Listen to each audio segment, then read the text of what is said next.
2 சிலை இருக்கும். முன்னாள் மணிவாசகர், இந்நாள் மணிவாசகர். அப்படி அமைச்சரா இருக்கும்போது அப்படி இருப்பாரு பாருங்க. ஐயோ அப்பா, அந்த கம்பீரத்தை சொல்லவே முடியாது. தலையில கிரீடம் என்ன, கமண்டலம் குண்டலம் என்ன, 10 விரல்ல மோதிரம் என்ன, கட்டாழி என்ன, புலிநகம் போட்டு அப்படியே ஒரு சங்கிலி போட்டிருப்பார்.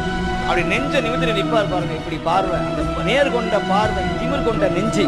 ஆனா சாமி ஆட்கொண்ட பிறகு அப்படியே அடுத்த தூண்ல பாத்தீங்கன்னா, இமைப்பொழுதும் என் நெஞ்சில் நீங்கா நான் தாழ்வாழ்க போகழியாண்ட குருமணி என் தாழ்வாழ்க கையால் தொழுது உன் கடல் சேவடி கழுமத்தடிவு கொண்டு ஐயாது எந்த தலைமையில் வைத்து எம்பெருமான் எம்பெருமான் என்று ஐயா என் கண் வாயால் அலர்த்தி அகல் சேர் மெழுகு ஒப்ப நின்றேன் என்று இப்படி 2 கையும் மார்போடு அணைச்சு நிற்பாரு மணிவாசகர்.